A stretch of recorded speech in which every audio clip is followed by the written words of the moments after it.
About a year ago, I was driving down the road and I spotted this chair in somebody's trash.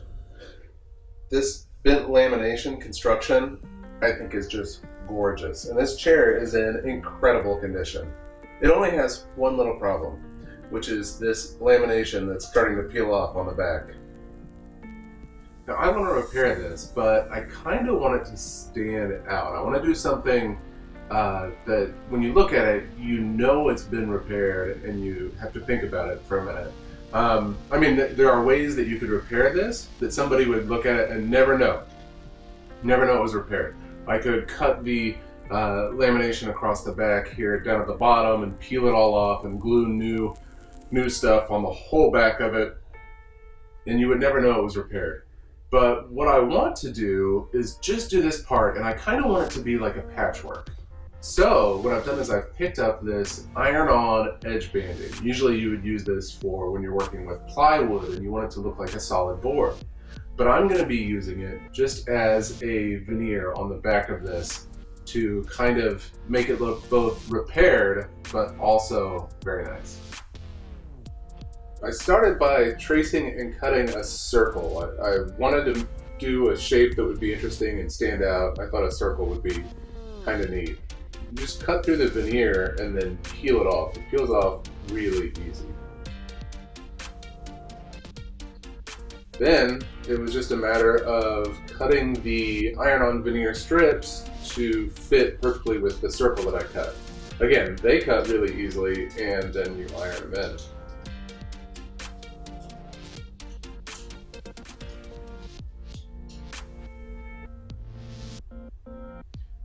On this first move, I noticed that I made a nasty burnt spot in the finish on the back of the chair. So moving forward, you'll see that I iron from the other direction every time so that I don't ruin the finish.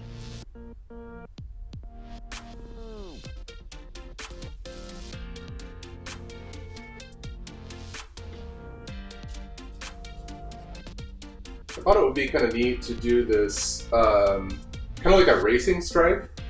And in the end, it actually reminds me a lot of like Saturn or something. I may do another project down the line with that in mind.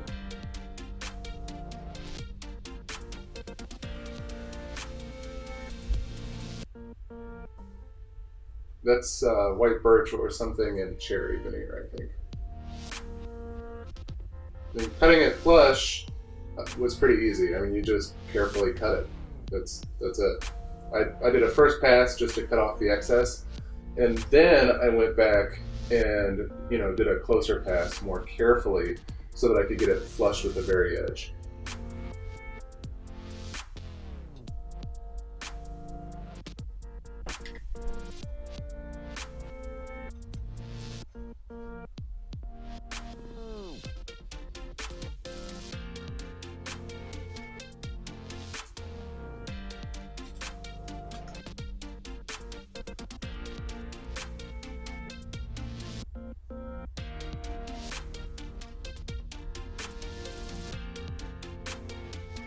The glue was sticking out badly on this side, so I had to come back and very carefully just cut the glue that was sticking out.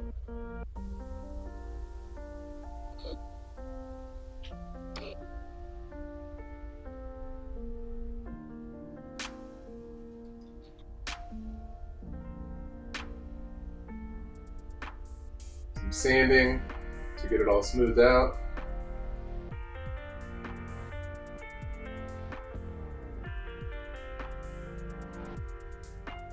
And I vacuumed that clean and came back with higher grit sandpaper to get it even smoother. Careful not to ruin the finish around it. And then a layer of boiled linseed oil. I chose that because that's what I had sitting on my shelf. No reason other than that. After the boiled linseed oil, I'm using polyacrylic satin finish. And I put on a layer, let it dry, and then gave that a quick sanding with 220, vacuumed it up, and then put on another layer. And I noticed you could see it around the edges. You could tell that it had a different finish. So then I did the entire back of the chair with 2 quick layers of this polyacrylic satin. So here's the final result. I love the way it turned out. Now I know this isn't for everybody. Some people are watching this and probably cringing so hard because I could have gone back to a flat veneer. But again, you know, like I said earlier, that's not what I wanted. I wanted something that just screamed that it was a repair but still looked good. I don't know. It's got my personal touch now. Anybody who looks at this chair is going to know that it's been worked on, and I like it. Now, one of the cool parts is that if I ever decide I don't like it, I can actually peel these veneers off, cut a straight line across the bottom, slap a flat veneer on it, and it can go back to being boring. I like it this way though. See you next time.